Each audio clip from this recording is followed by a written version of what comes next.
What is going on, everybody? This is the Nice Talkin ToYa podcast.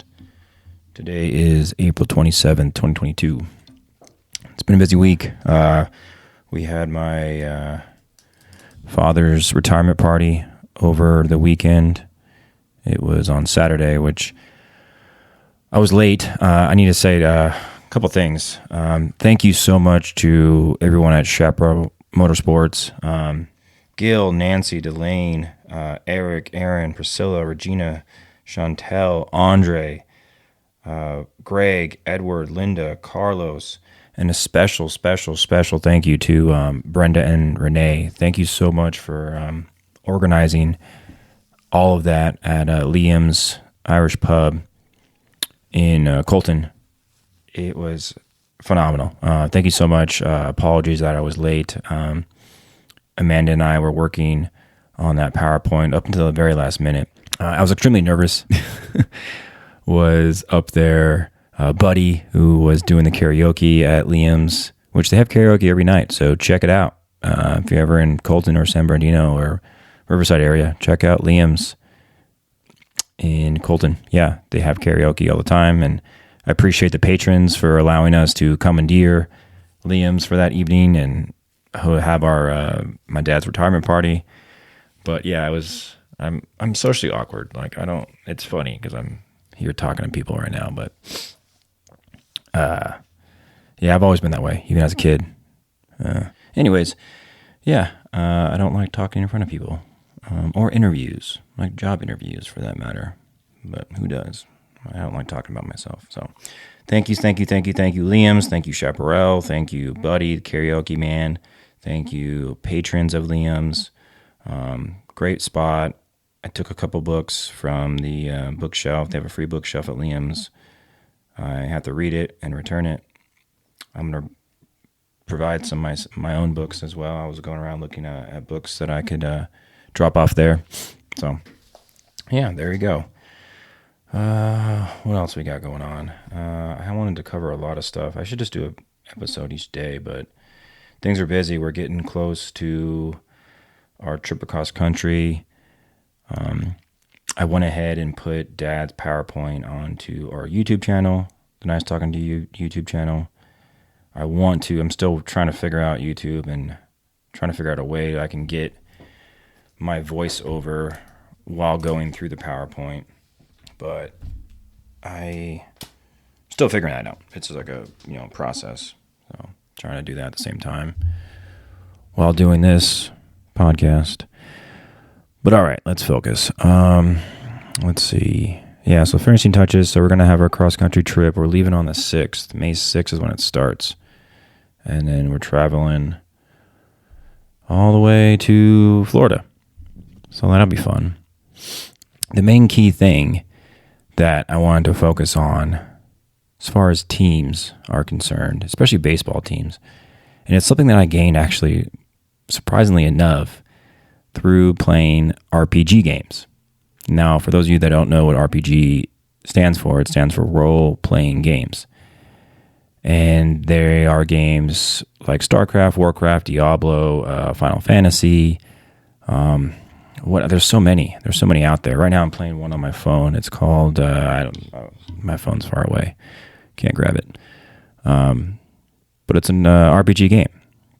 And what RPG games are all about is like they take in Dungeons and Dragons it's also a role-playing game, but it takes, say for instance, somebody who, like myself, who is socially awkward, who is not an extrovert.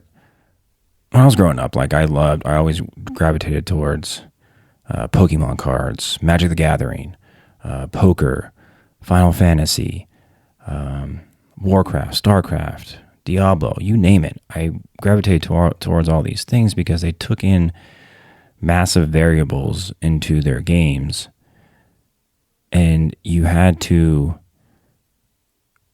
play chess with all those variables in order to successfully solve the game. So the Mets. So the reason why the Mets are a great team right now is that they have role players. And I witnessed this. I didn't even realize their roster. And I've already talked about the Mets, and I think they're going to be a dark horse to definitely make the playoffs this season. I think they're going to win their division. And I think they got a great shot at going to the World Series. And I will tell you exactly why. For first and foremost, they have a great manager, Buck Showalter. He's old school, but he understands the new school. But he understands the right things about the old school and applies them in the new school analytics. And what I've noticed is Buck Showalter and the management team with the New York Mets have done a great job of structuring this roster up and down, pitching staff and their position players perfectly, and then put all their chess pieces in the right places. But you look at the Mets roster now. The Mets have Mark Canha, and I'm going to focus on him, but I want to also mention some other guys. So they have Francisco Lindor, who's been there for a little while, but now he's finally he feels comfortable. They have Francisco Lindor, Mark Canha, Jeff McNeil.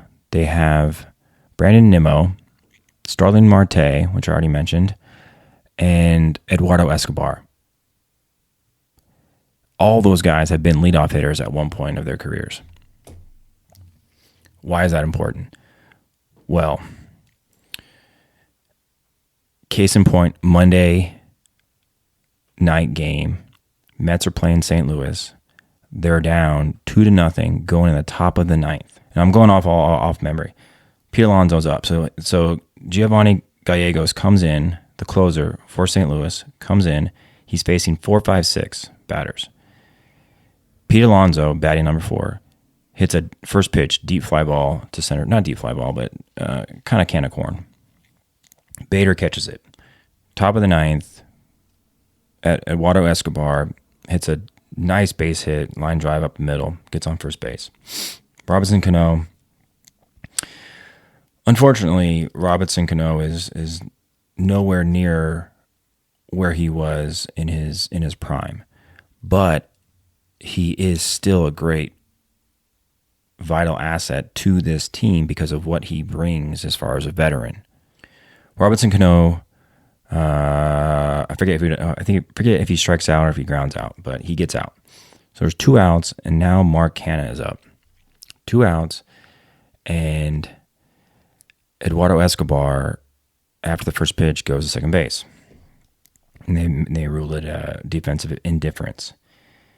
And Mark Canha's at-bat right now, at this point on Monday, with 2 outs and a man on second, won the Mets that baseball game.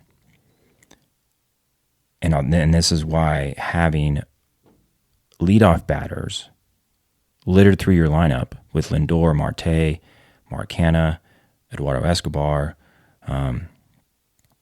Jeff McNeil, and that's who bats after Mark Canha. And Mark Canha and Jeff McNeil are very similar batters from opposite sides of the plate.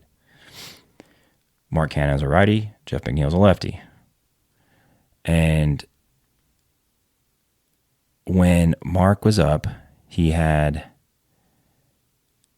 0-2 quickly.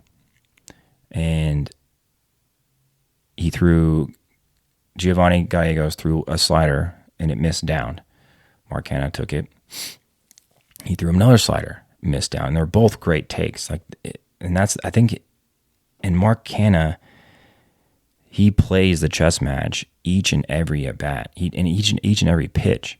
He doesn't throw away at bats, and that's what makes these role players great. Having these leadoff batters, because a leadoff batter is not going to throw away on a bat.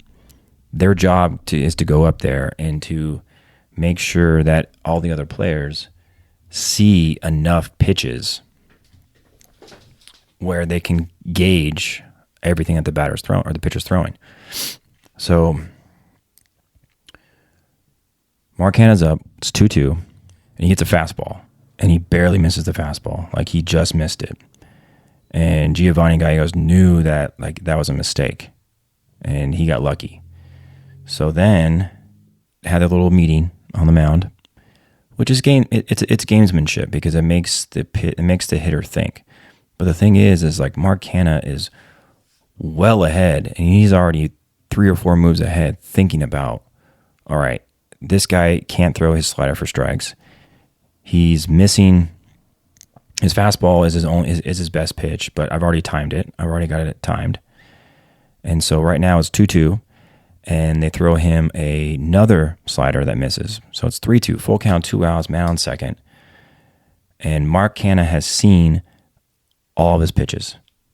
But in addition, Jeff McNeil, who is on deck, who is the same caliber of player, who understands the chess match of a pitcher and a hitter, also witnessed all of Giovanni's stuff. And he knows, because he's thinking exactly how Mark Canha is thinking, all right, what's this guy going to throw me? And later on in the at-bat with Mark Canha, full count, he gets a off-speed pitch, and he pulls it, hits it softly down the left field or the third base line. Nolan Arenado has to make a kind of a bogus play, makes a little like Derek Jeter half step and overthrows it onto first base. Well, the run scored. Escobar scored from second. Mark Canha couldn't advance to second on the overthrow. They gave him a hit, which I agree it should be a hit. The announcers today in today's game, on Wednesday's game, were saying that it should not be a hit. And I completely disagree. Mark Canha battled and he earned that hit. He didn't get the RBI because it was an overthrow. That makes sense. But the hit, you better give him that hit, and they did. So now Jeff McNeil is up. And like I said, he saw all his pitches. And I believe it was the first pitch or second pitch, but he hits a double down the line. And Gronkowski pinch ran for Mark Canha. It was second and third, and Dominic Smith pinch hit.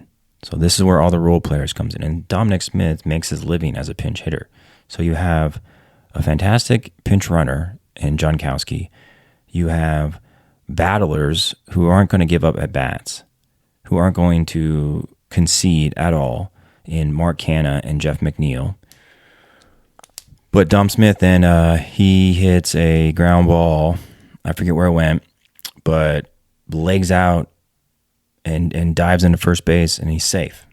Oh, he hits it to first base, and Paul Goldschmidt fields it, but then Giovanni doesn't get over there in time.